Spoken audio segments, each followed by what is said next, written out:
नमस्कार दोस्तों, कैसे हैं आप। चलिए आज हम शुरू करते हैं अपने टॉपिक को।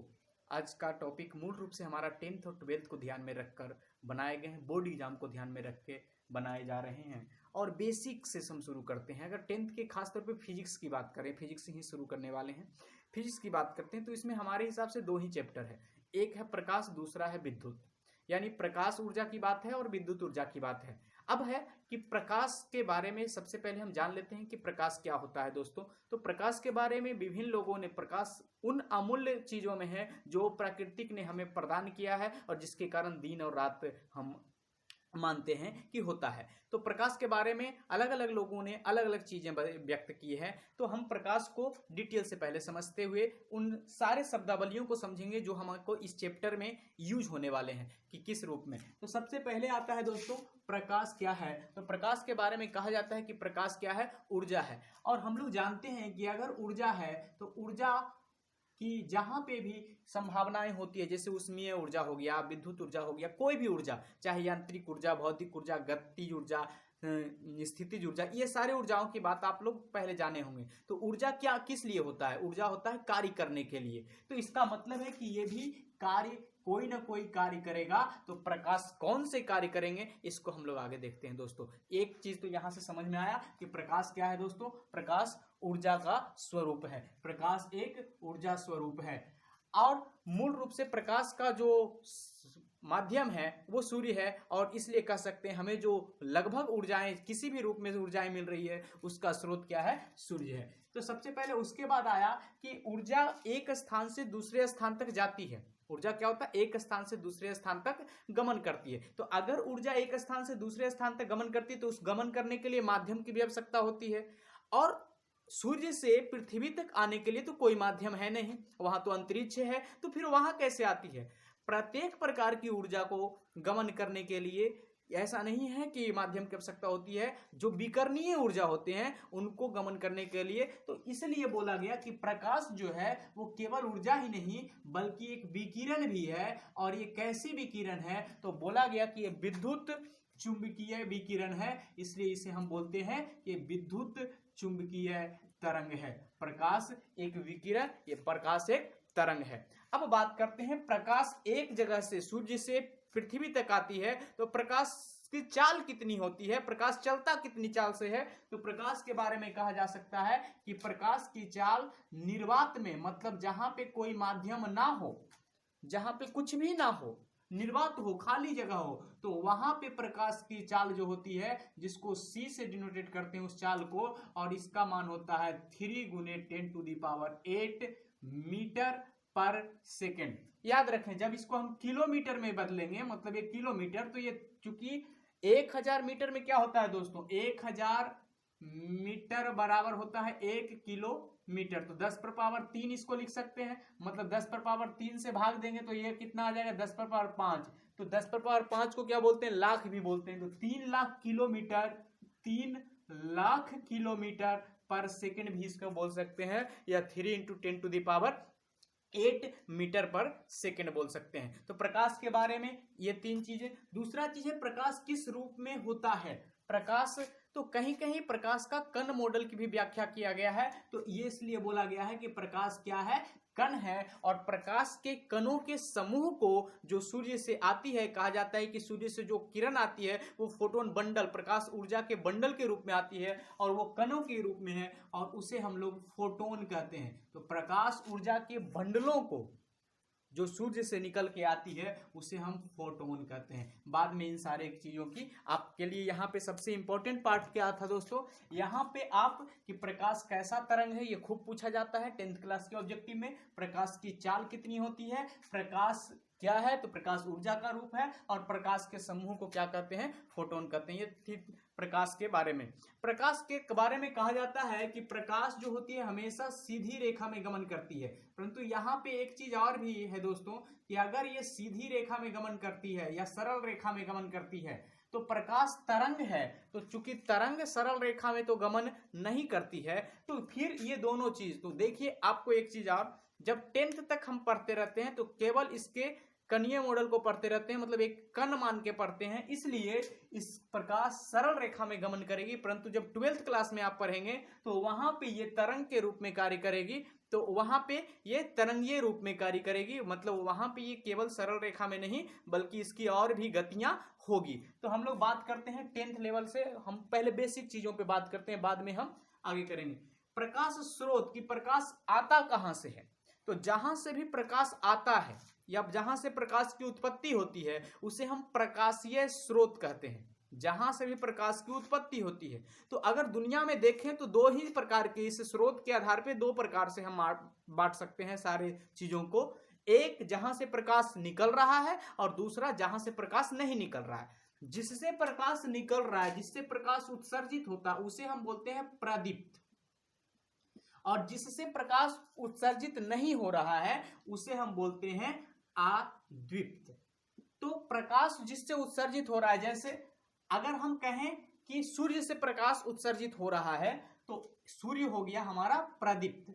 सूर्य एक तारा है, मतलब तारे से भी प्रकाश उत्सर्जित होते रहते हैं, जबकि पृथ्वी तो अपना प्रकाश नहीं है। पृथ्वी क्या है, मतलब पृथ्वी एक अदीप्त स्रोत कहलाएगा प्रकाश का, मतलब पृथ्वी से प्रकाश उत्पत्ति नहीं होगी। और पृथ्वी क्या है, ग्रह है। तो कभी कभी ऐसा भी पूछा जाता है कि ग्रह क्या होते हैं, तो ग्रह तारों के प्रकाश के कारण चमकते रहते हैं, इसलिए ग्रह क्या है, अदीप्त स्रोत है, जबकि सूर्य क्या है, एक दीप्त स्रोत है। वैसे ही अगर और कहें जो प्राकृतिक स्रोत के बारे में, तो जुगनू क्या है, प्राकृतिक रूप से प्रकाश की उत्पत्ति करता है। अगर हम जलती हुई लकड़ी की बात करें तो जलती हुई लकड़ी प्रदीप्त है, क्योंकि वो प्रकाश उत्पन्न कर रहा है, जबकि ऐसे ही अगर लकड़ी की बात करें तो वो क्या होगा, अदीप्त होगा। सिंपल आप समझ गए होंगे। जहां से प्रकाश उत्सर्जित हो रहा है, जैसे जलता हुआ बल्ब प्रदीप्त है, परंतु ऐसे ही बल्ब रखा हुआ है तो वो क्या होगा, वो होगा अप्रदीप्त। आप समझ गए होंगे दोस्तों कि क्या है, जिससे प्रकाश उत्सर्जित हो रहा है,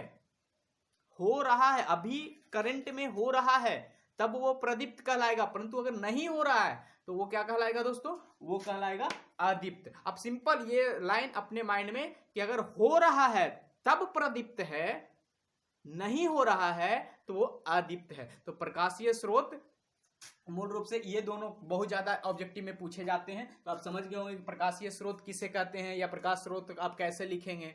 जिससे प्रकाश की उत्पत्ति होती है उसे प्रदीप्त कहते हैं, जिससे प्रकाश की उत्पत्ति नहीं होती है उसे हम क्या कहते हैं, अदीप्त कहते हैं। प्रकाश की उत्पत्ति हो रहा हो तब हम प्रदीप्त कहेंगे, प्रकाश की उत्पत्ति नहीं हो रहा हो, जैसे अगर कहीं एग्जाम में ऐसा आ जाए कि बल्ब क्या है, बल्ब, तो बल्ब जो है वो अदीप्त है, परंतु जलता हुआ बल्ब जो है वो प्रदीप्त है। वहीं अगर देखें लकड़ी जो है वो क्या है, लकड़ी अदीप्त है, परंतु जलता हुआ लकड़ी प्रदीप्त है। तो आशा करते हैं ये पूरी तरह से ये दोनों शब्दों को, प्रकाशीय स्रोत को आप समझ गए होंगे। प्रकाश स्रोत मतलब प्रकाश के उत्पन्न करने के आधार पे वस्तुओं को जो बांटा गया है उसी को हम प्रकाशीय स्रोत की बात करते हैं। आगे है प्रकाश के गमन की बात।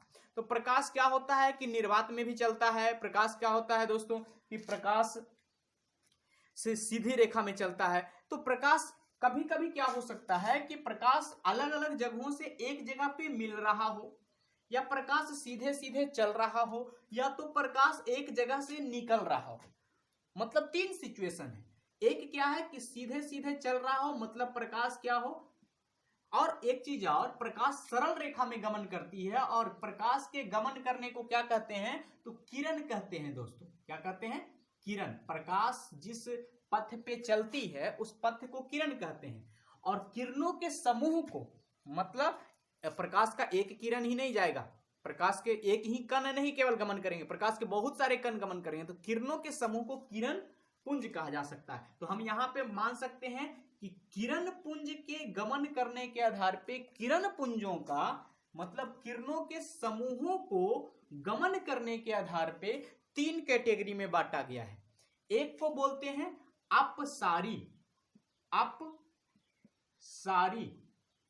अब इसको यहां से अप माने ऊपर, ऐसे याद रखने के लिए इसको एक साथ ही लिखेंगे। अपसारी, अप माने ऊपर, और जितनी सारी मतलब बहुत सारे किरणें, तो जितनी सारी हो कि सारी की सारी किरणें अगर ऊपर की ओर जा रहा हो मतलब फैल रहा हो, तो उस किरणों को क्या कहेंगे, अपसारी किरणें। यहां से याद रखें जो किरणों को फैलाएगा उसे हम अपसारी कहेंगे, या अपसारी अगर वो दर्पण हो सकता है, लेंस हो सकता है, आगे हम लोग पढ़ेंगे। सिंपल समझ लिए। अपसारी का मतलब क्या दोस्तों? अपसारी का मतलब किरणों का फैलना। और अभिसारी एक होता है अभिसारी। अभिसारी का मतलब क्या? जो अभी अभी सारी की सारी किरणें एक जगह आके मिला है, तो अभिसारी का मतलब एक जगह पे मिलना, किरणों का, किरण समूह का एक जगह पे मिलना अभिसारी कहलाएगा, एक जगह से फैलना अपसारी कहलाएगा। और जब नहीं मिल रहा हो, केवल गमन कर रहा हो सीधा सीधा, तो उसे हम बोलेंगे समानांतर किरण पुंज। तो किरण पुंज कितने प्रकार के हुए दोस्तों?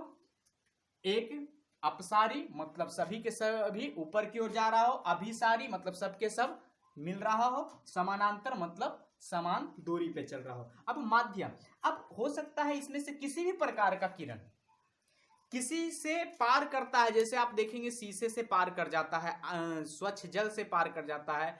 कभी कभी क्या होता है कि आसानी से किसी से पार कर जाता है, जैसे वायुमंडल से पार कर जाता है, निर्वात में पार कर जाता है। तो ऐसे अगर देखें तो जहां से अधिक मात्रा में पार कर जाता है, मतलब वो वस्तुएं जो किरणों को, प्रकाश की किरणों को पार कर सकती है, उसे हम बोलेंगे पारदर्शी वस्तुएं। मतलब वो माध्यम कहलाएगा पारदर्शी माध्यम। जिसको क्या हो, अगर ये माध्यम है और इधर किरण है, इधर से दो किरण निकला है, तो ये दो किरण इधर भी पहुंच जाए, मतलब सारे के सारे जब किरण पार हो जाए तो उसे हम क्या कहेंगे?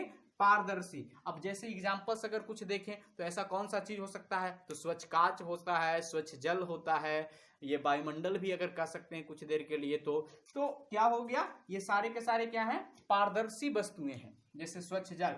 एक होता है अपारदर्शी, मतलब जिससे आर पार ना हो, अपारदर्शी वस्तुएं। प्रकाश की किरण जो है ये सब किसी भी प्रकार का हो, इससे लेना देना नहीं कि किस प्रकार का, किसी भी प्रकार का हो, इसको पार ही ना कर पाए। किरण तो आए इस पे, परंतु इसको पार इधर एक भी किरण नहीं आया, तो उस वक्त क्या कहेंगे? इसे अपारदर्शी वस्तु। तो ये हो गया पारदर्शी वस्तु और ये हो गया अपारदर्शी वस्तु। जैसे ये हो सकता है कांच हो सकता है, ये आपका लकड़ी हो सकता है, दीवार हो सकता है। तो लकड़ी और दीवार जो हो गया वो अपारदर्शी और कांच हो गया पारदर्शी। एक अगला जो पोजीशन है वो कहलाता है पारभासी, जो इन दोनों का गुण रखता है, मतलब कुछ को पार होने देता है, पारभासी।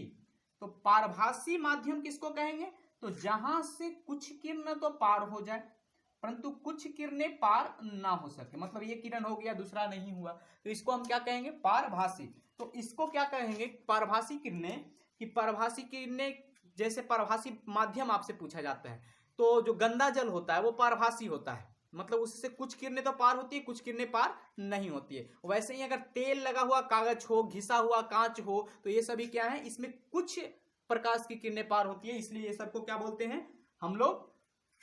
पारभासी माध्यम बोलते हैं। तो आप समझ गए होंगे। अब है कि जब किरण पार हो गया तो ये घटना जो है, किरण एक किसी से पार हो गया तो ये घटना कहलाती है। इस घटने का नाम है कि किसी वस्तु से अगर किरण पार हो गया तो वो अपना रास्ता क्या उसी रास्ते में पार हुआ है या वो अपना रास्ता भटक गया है। तो कभी कभी वो रास्ता क्या होता है? चेंज कर लेता है। तो किसी वस्तु से पार हो जाने की घटना को बोलेंगे अपवर्तन। और आपका पूरा का पूरा एक चैप्टर है अपवर्तन।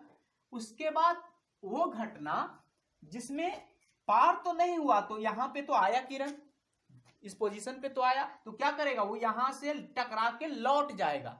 ठीक है, अपारदर्शी वस्तु में, तो अपारदर्शी वस्तु से जो टकरा के लौट जाता है उस घटना को हम बोलते हैं परावर्तन।